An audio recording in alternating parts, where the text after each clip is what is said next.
coming to you from our New York City broadcast center, we have Patrick Dunn of Watershed Electric on the line. Mr. Dunn, what do we know at this moment? All we know so far is that this was not an accident. If it's not an accident, then it must be intentional. Both us and the Japanese have been hit by this thing. I think it's pretty obvious who's responsible. Here's a Tomo. It appears we have something in common, Admiral. Our analysis of the information footprint shows that the pressures which collapsed our power grids appear in many ways similar to those that collapsed our markets. I am certain the Koreans and the Chinese are involved. Let's not jump the gun here, Admiral. We've had our microscope on a man named Zerkezi. He had access to weaponized IW algos following that business in Georgia. He was also a major DOE consultant after the blackouts here in 2003. Yes, we are aware of this connection. Has Zerkezi been found? Not yet, but it won't take long. I'll keep you posted. Fisher, we need to find out if Displace and Zerkezi are working together. But until we know, you want me to keep it quiet. Don't kill anyone or I'll abort the mission. The Pentagon has contracts with Displace all around the world.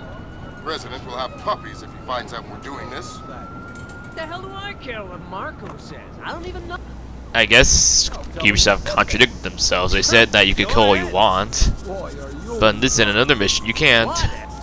Instead, whenever you do a lethal takedown, you'll just be non-lethally taking them down. That doesn't make me feel any better.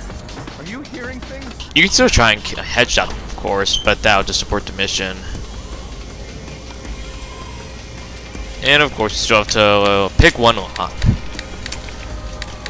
The one thing I don't like this mission is the secondary objective. Like, it is incredibly unuser-friendly. Like, most people are not gonna know what it is or how to find it. Like, honestly. Like, I guess the loading screens, since they give a bit of info about the level, will probably hint at what you're supposed to do, but even then, some people won't figure it out. I couldn't really blame them. I had to consult a guide, like, so I can know what the objective was and how to complete it.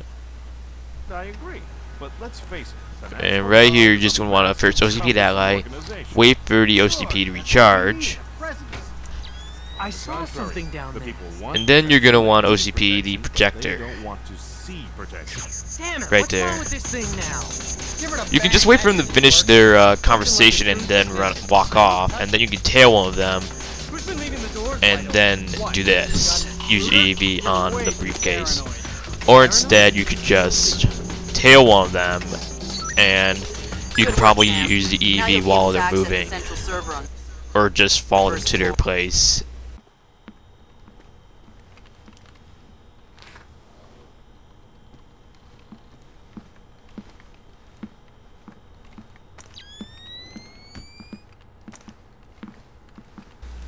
Either way, you're gonna have to wait for him to walk off unless you want to be a daredevil. Whoa. That was weird. Yeah, I've heard of this. It's called an electrochromic window. A small electric charge can change the opacity of microscopic crystals embedded in the glass. Cool. I'm thinking that your OCP should be able to toggle the state of the windows. I'm uploading the specification to your OPSAT. Thanks, Will. Sam, each of Displace's different divisions seem to have their own server farm. I put a program on your OPSAT that will build a little backdoor into their networks. You want me to upload that to each division server? I would appreciate it. Since you asked so nice. Good work, Sam. There are about 3 division servers if you're all curious. The other ones, I'll be able to snoop around as much as I please. I'll see what I can do. Now you can do this now for this right here, the VIP detail report. You can just about check any of these computers. Like, you can even go through all of them and they'll all say VIP report, etc.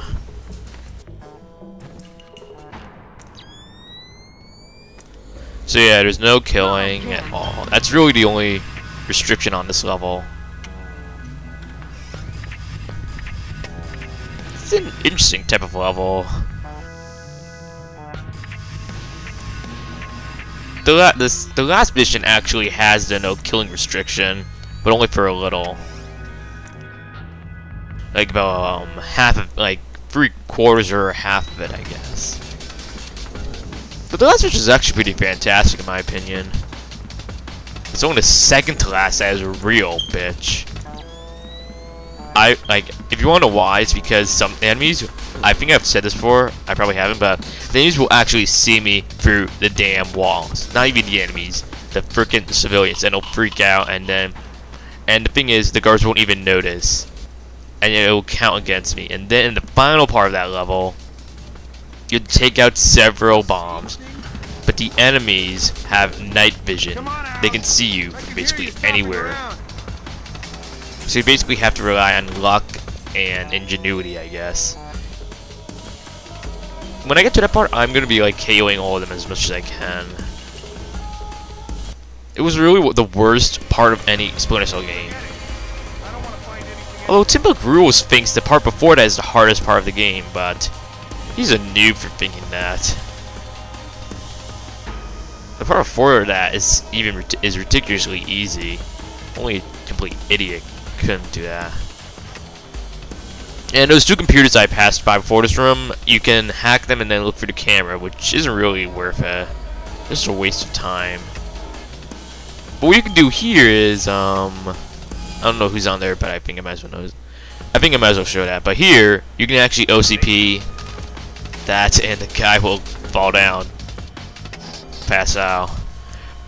But of course, that's not what we want to do here. This is the second division thing. Good work, Sam. Upload that program to the last server and you'll make me the happiest girl in the world. You're easy to please. Access is a girl's best friend. Well, for a nerd, because that's what you are, Grim. When you're passing that by that guy, you actually want to go as slow as possible. Like, not to the point of where there's no sound, but to the point where you're barely moving. He can get really easily alerted.